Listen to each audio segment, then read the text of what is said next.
नमस्कार दोस्तों, कविता Yadav YouTube channel पर आप सभी का स्वागत है। संपूर्ण हिंदी विषय की तैयारी को आगे बढ़ाते हुए परीक्षा की दृष्टि को ध्यान में रखते हुए आज की क्लास में हम देख लेते हैं हिंदी में सर्वप्रथम। हिंदी में कौन सर्वप्रथम रहा, किस क्षेत्र में, तो ये हम देख लेते हैं। तो संपूर्ण हिंदी साहित्य के अंतर्गत सर्वप्रथम हम देखते हैं। तो जिस भी परीक्षा में हिंदी साहित्य संबंधी प्रश्न पूछे जाएंगे, एनटीए नेट की परीक्षा हो, DSSB TGT PGT की परीक्षा हो, या किसी अन्य स्टेट के अंतर्गत होने वाली TGT PGT परीक्षा हो, या कोई और अन्य परीक्षा हो जिसमें हिंदी साहित्य से संबंधी प्रश्न पूछे जाएंगे, तो उन सभी के लिए ये क्लास मददगार साबित होगी। क्योंकि हिंदी में सर्वप्रथम से संबंधित जो है आपको परीक्षा में एक प्रश्न तो आपको अवश्य ही देखने को मिलता है। तो आज की क्लास में हम कोशिश करते हैं सभी हिंदी में जो है सर्वप्रथम कौन, क्या, कब, किसकी रचना प्रथम रही, और जो है हिंदी का प्रथम महाकाव्य कौन सा रहा, हिंदी की प्रथम रचना कौन सी मानी जाती है, हिंदी का प्रथम कवि, इन सभी बिंदुओं पर ध्यान देते हुए हम अपनी तैयारी को आगे बढ़ाते हुए कर लेते हैं। हिंदी में सर्वप्रथम तो देख लेते हैं, शुरुआत कर लेते हैं। सबसे पहले हिंदी साहित्य का प्रथम महाकाव्य कौन सा माना जाता है, तो पृथ्वीराज रासो, जिसके लेखक है चंद बरदाई। हिंदी का प्रथम कवि किसे माना जाता है, सरहप्पा को, जिसका समय माना जाता है 8वीं शताब्दी।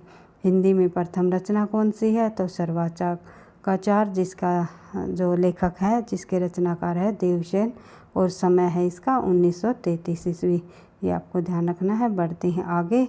हिंदी का प्रथम मौलिक नाटक कौन सा माना जाता है, हिंदी का प्रथम मौलिक नाटक माना जाता है नहुष, जो कि गोपाल चंद्र जी द्वारा लिखा गया। उसके बाद हिंदी का प्रथम उपन्यास कौन सा माना जाता है, परीक्षा गुरु, जो कि श्रीनिवास दास जी द्वारा 1882 का ये उपन्यास है। उसके बाद देख लेते हैं आगे। हिंदी की प्रथम आत्मकथा कौन सी मानी जाती है, तो बनारसी दास जैन द्वारा कृत अर्धकथानक हिंदी की प्रथम आत्मकथा मानी जाती है। हिंदी की प्रथम जीवनी कौन सी मानी जाती है, तो गोपाल शर्मा जी द्वारा दयानंद दिग्विजय हिंदी की प्रथम जीवनी। उसके बाद हिंदी का प्रथम रिपोर्टराज लक्ष्मीपुरा शिवदान सिंह चौहान जी द्वारा रचित। हिंदी का प्रथम यात्रा संस्मरण, हिंदी का प्रथम यात्रा संस्मरण है लंदन यात्रा, हरदेवी वर्मा जी द्वारा रचित। हिंदी की प्रथम मौलिक कहानी इंदुमती को माना जाता है किशोरी लाल गोस्वामी द्वारा रचित। हिंदी की प्रथम वैज्ञानिक कहानी की, अब ये टाइपिंग मिस्टेक है, तो चंद्रलोक की यात्रा देव केशव प्रसाद सिंह द्वारा रचित। उसके बाद हिंदी का प्रथम गद्य काव्य साधना राय कृष्ण दास जी द्वारा रचित। हिंदी खड़ी बोली का प्रथम काव्य ग्रंथ कौन सा माना जाता है, ये माना जाता है एकांतवासी योगी, जो कि श्रीधर पाठक जी द्वारा लिखा गया है हिंदी खड़ी बोली का प्रथम काव्य। उसके बाद देख लेते हैं आगे। खड़ी बोली में साहित्यिक रूप का सर्वप्रथम प्रयोग किन्होंने किया, खड़ी बोली में साहित्यिक रूप का जो सर्वप्रथम प्रयोग करने वाले विद्वान हुए हैं रामप्रसाद निरंजनी, जिन्होंने भाषा योग विशिष्ट खड़ी बोली में एक जो है गद्य की रचना की, और आचार्य रामचंद्र शुक्ल ने भी जो है इन्हें माना है। इनके संबंध में अभी हमने जो कथनों से संबंधित क्लास होगी तो उनमें हम देख लेंगे। बढ़ते हैं आगे। अगला प्रश्न है हमारा, खड़ी बोली के प्रथम महाकवि कौन रहे हैं, तो अयोध्या प्रसाद उपाध्याय हरिऔध जी हिंदी बोली के जो है प्रथम महाकवि माने जाते हैं। उसके बाद खड़ी बोली के प्रथम स्वच्छंदतावादी कवि कौन रहे हैं, तो श्रीधर पाठक जी। उसके बाद खड़ी बोली का जो सर्वप्रथम हिंदुस्तानी नाम पुकारने वाले कौन रहे, खड़ी बोली को सर्वप्रथम हिंदुस्तानी नाम, भाई खड़ी बोली को सर्वप्रथम हिंदुस्तानी नाम किसने पुकारा, स्वामी प्राणनाथ ने। बढ़ते हैं आगे। हिंदी की प्रथम ऐतुकांत रचना कौन सी मानी जाती है, जयशंकर प्रसाद जी द्वारा रचित प्रेम पथिक। हिंदी छायावाद का प्रथम काव्य संग्रह कौन सा रहा है, तो झरना। उसके बाद देख लेते हैं प्रसाद की प्रथम काव्य कीर्ति उर्वशी 1909, प्रसाद की प्रथम छायावादी काव्य कीर्ति झरना 1918, जिससे जो है छायावाद का उदय भी माना जाता है इसी रचना से। बढ़ते हैं आगे। हिंदी का प्रथम काव्य संग्रह कौन सा है, तो निहार 1930। उसके बाद आएगी नीरजा, फिर निहार, नीरजा, रश्मि, संध्या गीत। इस प्रकार से महादेवी वर्मा जी की जो रचनाएं हैं उनको कई बार परीक्षाओं में पूछ लिया जाता है। अगला प्रश्न देख लेते हैं। स्वच्छंदतावाद शब्द का सर्वप्रथम प्रयोग शैलेगर जर्मन आलोचक ने किया। उसके बाद मुकुटधर पांडे हिंदी में, एक सेकंड भाई, ये यहाँ से गलत, थोड़ा सा टाइपिंग मिस्टेक है। स्वच्छंदतावाद शब्द का सर्वप्रथम प्रयोग किन्होंने किया, तो मुकुटधर पांडे ने हिंदी में किया। सॉरी भाई, इसमें थोड़ा कन्फ्यूजन होगी, पता नहीं ये कैसे, टाइमिंग मिस्टेक नहीं है। अगर ये पूछ लिया जाए पाश्चात्य में जो है स्वच्छंदतावाद का सर्वप्रथम प्रयोग करने वाले कौन है, तो स्लेगर जर्मन स्लेगर नाम के जो है एक आलोचक हुए हैं, जर्मन आलोचक, तो उन्होंने स्वच्छंदतावाद शब्द का सर्वप्रथम प्रयोग किया। लेकिन हिंदी में पूछ लिया जाए, हिंदी में स्वच्छंदतावाद शब्द का सर्वप्रथम प्रयोग करने वाले लेखक कौन है, तो मुकुटधर पांडे। बढ़ते हैं आगे, अगला प्रश्न देख लेते हैं।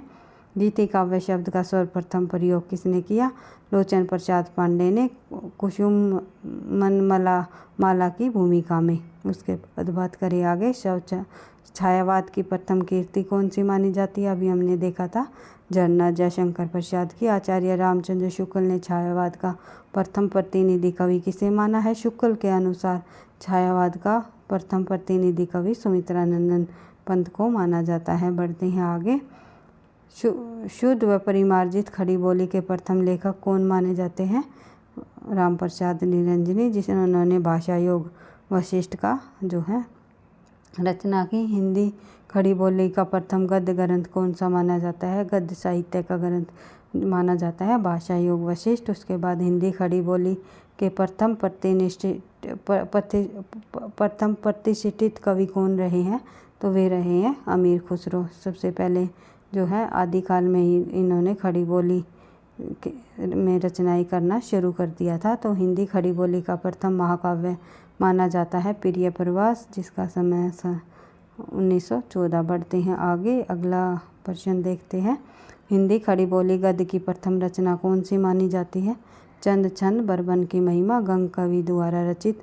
हिंदी में प्रयोगवाद शब्द का सर्वप्रथम प्रयोगकर्ता कौन रहे, तो नंद दुलारे वाजपेयी। हिंदी में प्रथम दीर्घ कविता कौन सी मानी जाती है, सबसे बड़ी कविता परिवर्तन, जो कि सुमित्रानंदन पंत की है। उसके बाद हिंदी का प्रथम गीति नाट्य कौन सा माना जाता है, करुणालय, जयशंकर प्रसाद जी द्वारा रचित।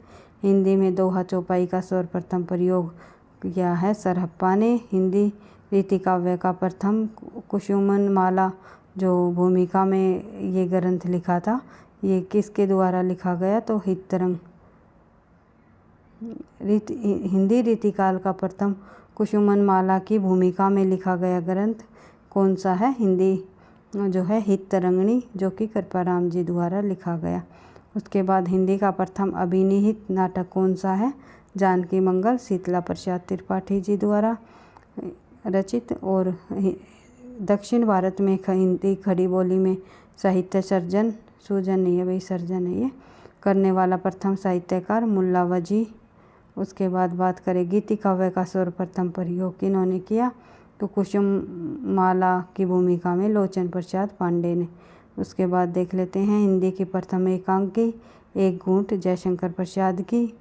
और प्रथम एकांकीकार पूछ लिया जाए तो माना जाता है राम कुमार वर्मा को। इनकी एकांकी है बादल की मृत्यु। बढ़ते हैं आगे, अगला प्रश्न हम देख लेते हैं। एकांकी पूछ ली जाए तो एक घूंट जयशंकर प्रसाद द्वारा रचित, लेकिन प्रथम एकांकीकार जो है जयशंकर प्रसाद को नहीं माना जाता, राम कुमार वर्मा को माना जाता है, ये आपको ध्यान रखना है। बढ़ते हैं आगे, हिंदी काव्य शास्त्र की प्रथम पुस्तक कौन सी है, तो हिंदी काव्य शास्त्र की प्रथम पुस्तक सूरदास जी द्वारा रचित जो है साहित्य लहरी। हिंदी में सूफी प्रेमाख्यान का प्रथम काव्य कौन सा माना जाता है, तो चंदायन मुल्ला दाऊद जी द्वारा रचित। हिंदी में छंद शास्त्र के प्रथम रचना कौन रहे, तो कौन सी रही, तो छंदमाला जो है हिंदी की छंद शास्त्र की प्रथम रचना रही। हिंदी में रीति साहित्य के प्रथम प्रयोक्ता कौन माने जाते हैं, यानी रीति काल के वे माने जाते हैं केशवदास जी। हिंदी में प्रथम गीत रचनाकार कौन रहे, हिंदी में प्रथम गीत के रचनाकार माने जाते हैं विद्यापति। हिंदी विश्व सम्मेलन सबसे पहले कब हुआ, 1975 में नागपुर में। हिंदी में स्वच्छंदवाद शब्द का प्रथम प्रयोक्ता कौन माना जाता है, तो मुकुटधर पांडे। ये प्रश्न हमारा दोबारा से आ गया भाई। हिंदी में जो स्वच्छंदवाद का सर्वप्रथम प्रयोगकर्ता मुकुटधर पांडे जो है हिंदी में माना जाता है। हिंदी में स्वच्छंदवाद का प्रयोगकर्ता कौन माने जाते हैं शब्द का, तो ये मुकुटधर पांडे माने जाते हैं। लेकिन पाश्चात्य में पूछ लिया जाए तो स्लेगर माने जाते हैं। बढ़ते हैं आगे, अगला प्रश्न देखते हैं। हिंदी में नई कविता शब्द का प्रथम नामकरणकर्ता किन्होंने किया, किन्होंने नई कविता शब्द का सबसे पहले नामकरण किया, वो किया अज्ञे जी ने। हिंदी का प्रथम रेखा चित्र संकलन को किसे माना जाता है, पद्म पराग को, पद्म सिंह शर्मा द्वारा रचित। हिंदी आलोचना की प्रथम पुस्तक कौन सी मानी जाती है, तो हिंदी कालिदास की आलोचना हिंदी आलोचना की प्रथम आलोचना पुस्तक मानी जाती है। हिंदी में प्रथम तुलनात्मक आलोचना कौन सी रही, तो हिंदी में प्रथम तुलनात्मक आलोचना रही है बिहारी और सादी। बिहारी और सादी जो कि तुलनात्मक आलोचना पद्म सिंह शर्मा जी की रही है। हिंदी के प्रथम मार्क्सवादी आलोचक कौन रहे हैं, शिवदान सिंह चौहान। प्रगतिशील लेखक संघ के प्रथम सभापति कौन माने जाते हैं, मुंशी प्रेमचंद जी। राजभाषा आयोग के प्रथम अध्यक्ष कौन रहे, तो बाल गंगाधर खरे 1955 ईस्वी में। बढ़ते हैं आगे, 7 जून, ये भी आपको ध्यान रखना है क्योंकि कई बार जो है ये पूछ लिया जाता है समय कब रहा, प्रथम जो आयोग का गठन कब हुआ। बढ़ते हैं आगे, राजभाषा आयोग का गठन, तो हिंदी का प्रथम साप्ताहिक पत्र कौन सा रहा, तो उद्यंत मार्तंड हिंदी का प्रथम दैनिक पत्र रहा। हिंदी का प्रथम साप्ताहिक पत्र कौन सा रहा, वो रहा उद्यंत मार्तंड। और हिंदी का प्रथम दैनिक पत्र रहा वो है समाचार सुधावर्षण। उद्यंत मार्तंड जो है जुगल किशोर द्वारा संपादित, और समाचार सुधावर्षण जो है श्याम सुंदर सेन जी द्वारा संपादित। बढ़ते हैं आगे, हिंदी की प्रथम पत्रिका संवाद कौमुदी। उसके बाद हिंदी साहित्य परिषद के प्रथम अध्यक्ष पुरुषोत्तम दास टंडन। हिंदी नाटक का प्रथम सैद्धांतिक ग्रंथ कौन सा माना जाता है, रूपक रहस्य श्याम चंद्र दास जी द्वारा रचित। हिंदी का प्रथम एकांकी किसे माना जाता है, जयशंकर प्रसाद की एक गुट को। हिंदी की प्रथम मौलिक कहानी इंदुमती किशोरीलाल गोस्वामी द्वारा रचित। हिंदी का प्रथम रेखा चित्र लक्ष्मीपुरा शिवदान सिंह द्वारा रचित। हिंदी गद्य काव्य के लेखक भारतेंदु। ये 2 प्रश्न हमारे रिपीट हो गए भाई, कोई बात नहीं, निरंतर अभ्यास ही सफलता का राज है। बार बार तथ्यों की जितनी अधिक रिवीजन होएगी उतना ही आप लोगों को याद रह पाएगा। तो देख लेते हैं आगे, हिंदी गद्य काव्य का जो लेखक है वो भारतेंदु हरिश्चंद्र को माना जाता है। गुलेरी जी की प्रथम जो कहानी है वो सुखमय जीवन बुद्धू का काटा, और जो है उसने कहा था। 3 कहानियों से ही जो है चंद्रदत्त शर्मा गुलेरी जी प्रसिद्ध, इन्होंने कहानी के क्षेत्र में प्रसिद्धि प्राप्त की है। तो सुखमय जीवन इनकी प्रथम कहानी है गुलेरी की। हिंदी में प्रथम आलोचक बद्रीनारायण चौधरी प्रेमघन। हिंदी साहित्य के लिए प्रथम ज्ञानपीठ पुरस्कार किन्हें दिया जाता है, सुमित्रा नंदन पंत को। चिदम्बरा पर सबसे पहले ज्ञानपीठ पुरस्कार हिंदी के लिए जो है इनको ही दिया गया, पंत जी को।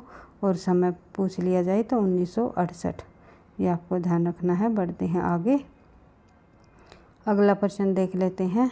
हिंदी साहित्य के लिए प्रथम साहित्य अकादमी पुरस्कार किसे दिया गया, तो हिंदी साहित्य के लिए प्रथम साहित्य अकादमी पुरस्कार माखनलाल चतुर्वेदी जी को दिया गया। बढ़ते हैं आगे, अगला प्रश्न देख लेते हैं। हिंदी साहित्य का प्रथम व्यास सम्मान किसे दिया गया, तो हिंदी साहित्य का प्रथम व्यास सम्मान जो है डॉक्टर रामविलास शर्मा जी को भारत की भाषा परिवार और हिंदी जो इनकी रचना पर दिया गया। बढ़ते हैं आगे, हिंदी के लिए प्रथम सरस्वती सम्मान किसे दिया गया, तो हरिवंश राय बच्चन की आत्मकथा पर दिया गया। बढ़ते हैं आगे, मुंशी प्रेमचंद का प्रथम उपन्यास 1907 ईस्वी में प्रेमा नामक उपन्यास रहा। मुंशी प्रेमचंद जी की प्रथम कहानी पंचपनवेश्वर 1916। जयशंकर प्रसाद की प्रथम कहानी ग्राम 1911। उसके बाद जयशंकर प्रसाद का प्रथम ऐतिहासिक नाटक राज्यश्री 1915। महादेवी वर्मा का प्रथम काव्य संग्रह 1930 निहार। उसके बाद निहार, रश्मि, नीरजा, सांज्ञा गीत, इस प्रकार जो है क्रमानुसार भी कई बार महादेवी की रचनाएं को पूछा जा चुका है। तो ध्यान रखना आपको। निराला की प्रथम काव्य रचना कौन सी मानी जाती है? तो जूही की कली 1918 की। उसके बाद हिंदी का प्रथम व्याकरण लेखक, जो हिंदी का प्रथम व्याकरण है वो किस नाम से लिखा गया और किस लेखक ने? हिंदुस्तानी ग्रामर 1698 ईस्वी में लेखक जे केटलर। डच भाषा में लिखा गया और हिंदी भाषा में लिखा जाने वाला हिंदी का प्रथम व्याकरण हिंदी व्याकरण 1827 ईस्वी में लेखक रहे पादरी MT आदम। हिंदी का प्रथम व्यवस्थित व्याकरण कौन सा रहा? वो रहा भाषा चंद्रोदय 1855। लेखक रहे श्री लाल शुक्ल। हिंदी की प्रथम कवित्री मानी जाती है मीराबाई जी को। और तार सप्तक के एकमात्र महिला कवित्री में कौन शामिल है? वो है शकुंतला माथुर। उसके बाद बात करें आगे, अगला जो देख लेते हैं, रामचंद्र शुक्ल की प्रथम सैद्धांतिक आलोचनात्मक कीर्ति काव्य में रहस्यवाद। जैनेन्द्र द्वारा प्रथम उपन्यास परख 1929।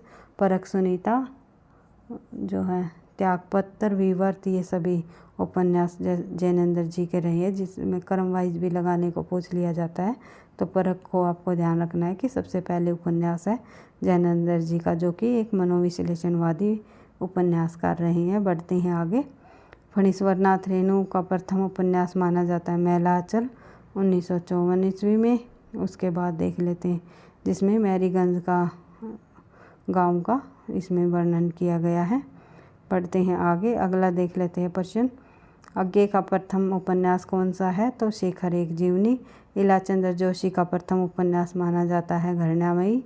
और अज्ञे का प्रथम काव्य संग्रह माना जाता है भगनदूत 1933। हिंदी का प्रथम उपन्यास माना जाता है श्री लाला श्रीनिवास दास जी द्वारा कृत परीक्षा गुरु को। और आचार्य रामचंद्र शुक्ल जी ने भी इसे ही माना है परीक्षा गुरु को, ये आपको ध्यान रखना है। उसके बाद हिंदी जैनेन्द्र का प्रथम उपन्यास अभी हमने देखा ही था, परख।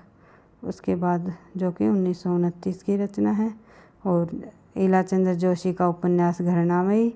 हिंदी का प्रथम नाटक नहुस गोपाल चंद्र जी द्वारा कृत ब्रज भाषा में। हिंदी का प्रथम अभिनीत नाटक कौन सा माना जाता है? जानकी मंगल शीतला प्रसाद त्रिपाठी द्वारा कृत। उसके बाद भगवती चरण वर्मा का प्रथम उपन्यास कौन सा माना जाता है? चित्रलेखा 1939 ईस्वी। उसके बाद हिंदी का प्रथम साधारणीकरण के संबंध में प्रथम चिंतनकर्ता कौन माने जाते हैं? तो आचार्य रामचंद्र शुक्ल जी माने जाते हैं। इस प्रकार से हमने हिंदी में प्रथम लगभग जो है सभी महत्वपूर्ण तथ्यों को कर लिया है, जो कि परीक्षा की दृष्टि से अति महत्वपूर्ण है। और आचार्य रामचंद्र शुक्ल जी के कथनों से भी संबंधित हमने एक सीरीज चलाई हुई है, जिसमें हम जो है 25 कथनों को करते हुए आगे बढ़ रहे हैं, क्योंकि संपूर्ण हिंदी साहित्य के अंतर्गत आचार्य रामचंद्र शुक्ल के प्रसिद्ध कथनों को हमने जो है इस सीरीज़ के अंतर्गत करने की कोशिश की है, ताकि परीक्षा अभी जो हाल ही में आप लोगों की परीक्षा होने वाली है, इन्हीं क्लास में से जो आपको एक दो प्रश्न आपको यहाँ से अवश्य ही देखने को मिलेंगे। तो परीक्षा की दृष्टि को ध्यान में रखते हुए DEET+B हो या NTA NET की परीक्षा हो या कोई अन्य परीक्षा हो जिसमें हिंदी साहित्य से संबंधित प्रश्न पूछे जाते हैं, उनकी तैयारी को हम जो है महत्वपूर्ण बिंदुओं को करते हुए हिंदी साहित्य के आगे बढ़ते हैं। कुछ ही दिनों में हम जो है DEET+B के प्रैक्टिस सेट को शुरू करेंगे। तो वीडियो पसंद आई तो लाइक करना, दोस्तों के साथ शेयर करना, चैनल पर पहली बार हो तो सब्सक्राइब कर लेना, पढ़ते रहना, आगे बढ़ते रहना। थैंक यू, धन्यवाद।